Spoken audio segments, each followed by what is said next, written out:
When you're planning to make changes to your mid-century home, you want to make sure that you're honoring, perhaps even enhancing, its mid-century street cred. You want to make the design more so, not less, as you make upgrades and make sure you don't end up sterilizing the house.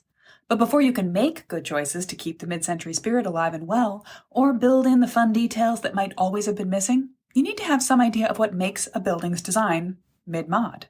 And it's not just the date your house was constructed.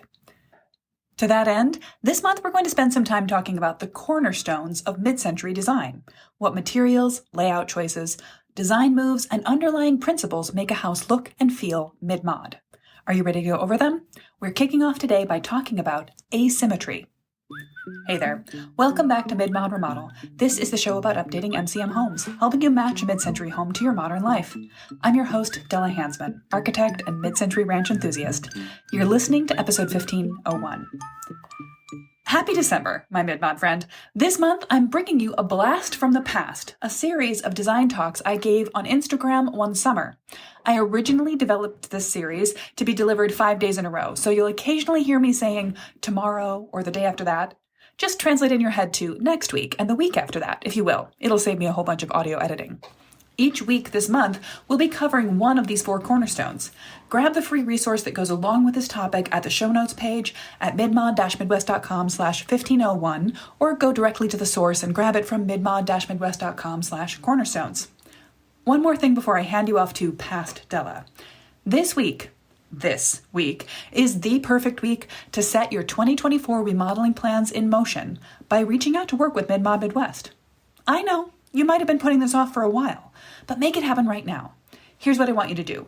Head over to our website and check out the page called Work With Us. You can read all about how a master plan works, or even watch the helpful and motivational explainer video about our process, and then just click the orange button that says Apply to Work With Us. There's a simple form that asks you some easy questions about you, your house, and what you want to adjust about it. Then hit send. We'll get right back to you with a scheduler to set up a Zoom call so that you and I can chat about the project and make sure you're a good fit for us and we're a good fit for you. If all goes well, we could be slotting you into our design calendar for early 2024. But don't wait too long. The projects we're booking now probably won't be coming back to their homeowners until March, so shorten up your wait time by getting your name in our design queue right now. Okay, here you go. Hey!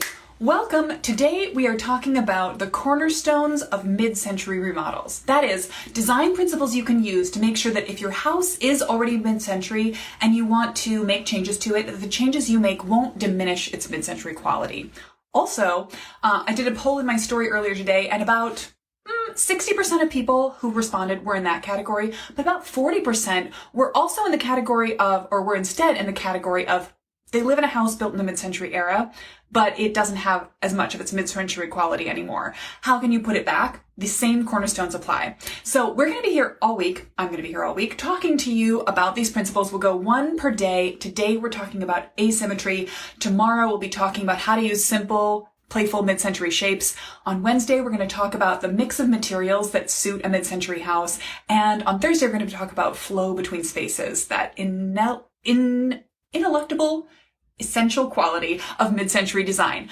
We'll go through all of these in detail. If you're watching this on a replay, you might want to go right ahead and grab the downloadable workbook that follows on, lays out all of these cornerstones. You can get it at the link in my bio, or you can go to midmod-midwest.com/cornerstones and grab it. And it's got some exercises too to help you think about these design questions as they apply to your house. But if you are here with me live, say hello. It's so exciting to see you here. And if you have questions about the things that I'm saying as I'm saying them, ask, and I will try to catch all of those questions, if not quite in real time, as they're coming up, and make sure that you're feeling a lot of clarity around these fun design questions. So, let's see. I've got my outline over here so I can stay organized. Grab the workbook. Before we get into any of the cornerstones, and before we get into asymmetry specifically, I got asked a great question today by Margie. She says, what time frame constitutes the mid-century? Our home is from 1976, but it has all the MCM feels. This is a great question. In fact, I just got it asked the opposite direction by someone else in my DMs recently. They were wondering, is their house mid-century because it was built a little earlier and they feel like it's a bit more from an earlier time? And so this is a question that comes up a lot. It's a question that kind of has to do with historical reality and kind of has to do with how your house is based on its location, based on its builder. And the answer really, though, is like any house built during the middle of the century is a mid-century house by definition. Mid-century design is a made-up term that we use to categorize things from roughly the middle of the last century. So from like 1945 to 1965, you're right there in the middle of it. Probably even maybe from like 1955 to 1965, that's a guarantee. But there was some great modernist design happening even as early as the 1930s that we would now glance at and say, oh, that's mid-century design. And also there were houses being built well into the 70s, borderline as we get towards the 80s, that still have some of these design qualities. So if your house looks to you like it has some of the qualities we're going to be talking today, and or you wish that it did, you can start to apply the mid-century design principles to your house and they will make it feel more MCM. Now that is an interesting term. MCM, mid-century modern. Not every house built during the mid-century era is what we would call today mid-century modern. Some of them are more mid-century vintage, a little bit more mid-century traditional, and they might have less of the things that I'm talking about today. There's a reason I called this series the Cornerstones of Mid-Mod Design, and if you're here, if you're watching this, that's probably because you like these things. So let's get right into it. If you have the workbook, grab it and follow along. Because first I'm going to give you a quick little overview on the concept of asymmetry. Mid-century houses, unlike the houses built before them, show off their design, their jauntiness, their specialness, not by being as tall as possible. Earlier, fancier houses were always at least 2 stories. Mid-century houses could be very high-end with just 1 level. And even a basic mid-century builder-grade ranch like the one I live in can still have fun design features that come from the way its spaces are organized horizontally and asymmetrically. Let's talk about a couple of places you can find mid-century design in your house. An obvious one that comes up all the time is the front door, or like your whole street view of your house, your curb appeal. A mid-century house is not going to be organized symmetrically. The door's not right in the middle. There aren't 2 windows right on either side of it. But a lot of people, when they're trying to figure out what can they do to update their house, will lean back into symmetrical choices because it feels logical to them, or because they're getting their advice from like cottagecore, HGTV kind of people. There are some places where symmetry makes sense. For example, if you have light fixtures on either side of your door, I don't recommend that you get rid of one. That would be impractical and expensive, and it's nice to have good even light on both sides of a door when you open the door at night to see who's out there. But you don't have to then go ahead and put matching everything on both sides of your door. Instead, if you've got house numbers, put big house numbers down one side of your house, and then the mailbox maybe on the other side. If you feel like your house is starting to get too symmetrical in any place, break it up. You can put in a fun planter or a bench that encloses the door on one side.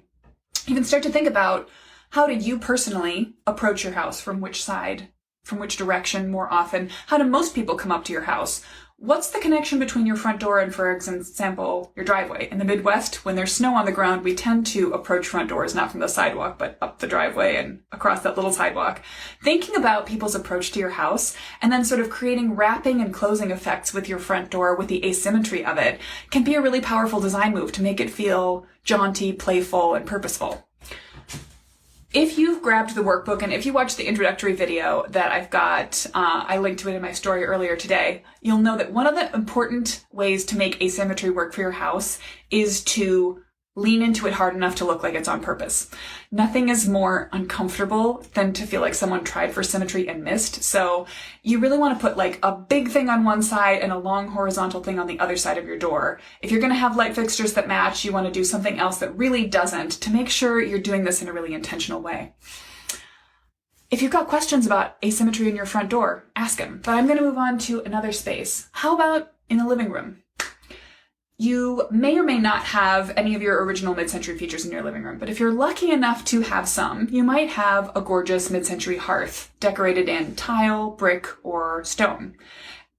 We'll come back to that topic. All of these 4 cornerstones of mid-century design, asymmetry, mix of materials, simple shapes, and flow between spaces, kind of help each other out, go hand in hand. You'll definitely find me talking about your living room, whatever your hearth is decorated with, showing up on the outside of your house later this week when we're talking about the flow between spaces. But if you're thinking about your hearth, from a code perspective, it may have an equal amount of stone, brick, whatever decorative material on either sides of the fireplace, or it might be that one side of it extends further towards a wall than the other.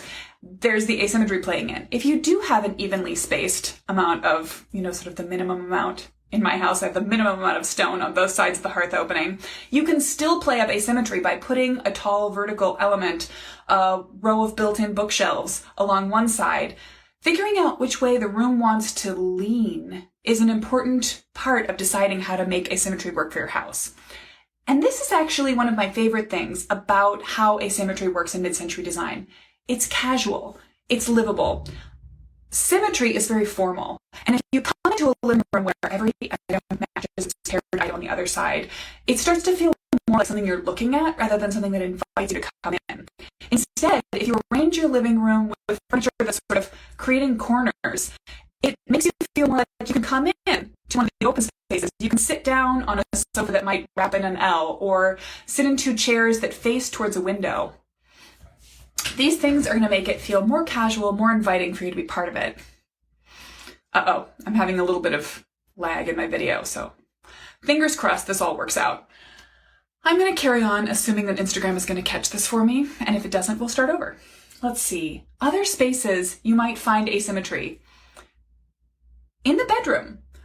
This is actually a place where it's really hard to resist this symmetry of a bed for two people with bedside tables on two sides. I hate it when the video lags. This is making me so uncomfortable. Well, bear with me if you can, everybody. I love having you here for this, and we'll just do our best.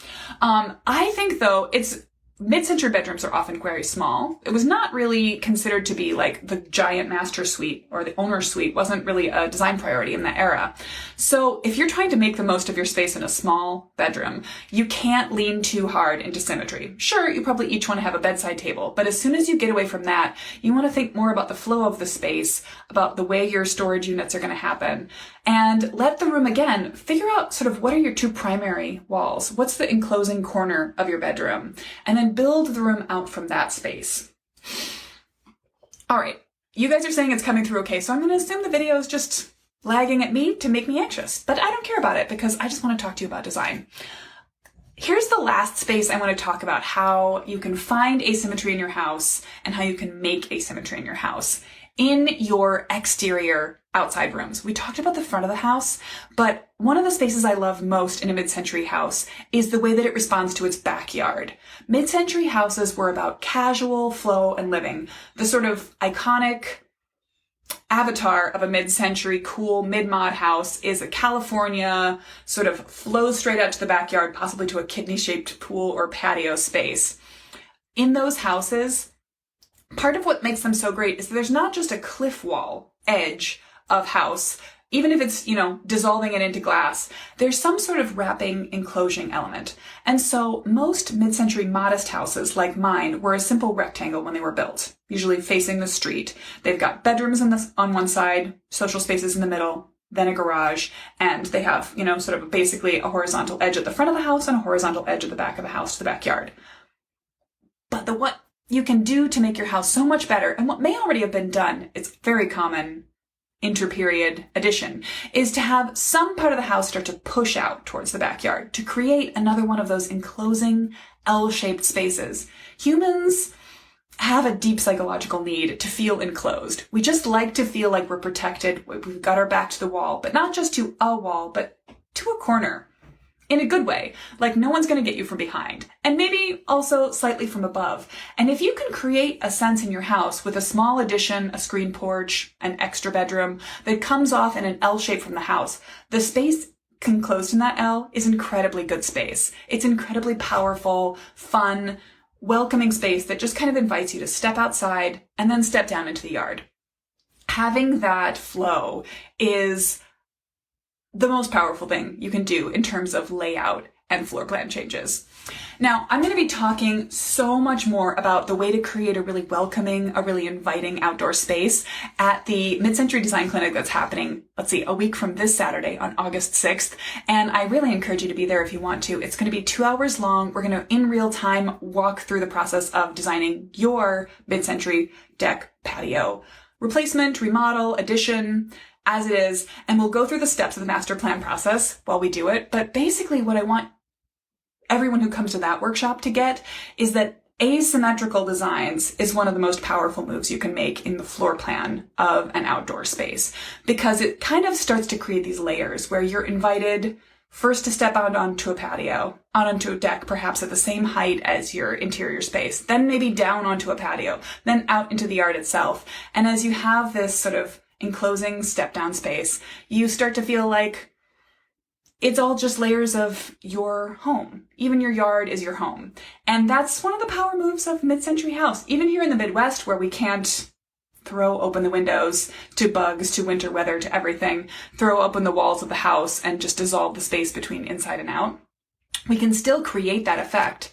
One of the most delightful ways to experience outside of your house during inclement weather is to be able to look out a window in your house and then see back in through another window in your house. And between those two interior spaces, there's an outside space, a patio, a courtyard, a deck, that feels like it's just waiting there for you to go occupy it when the weather gets better. But it already feels like it's adding to the physical, to the psychological space of your house. So now you have a little better idea of how to spot asymmetry, where it might be happening in your mid-century home, and where you might be able to add or embrace it.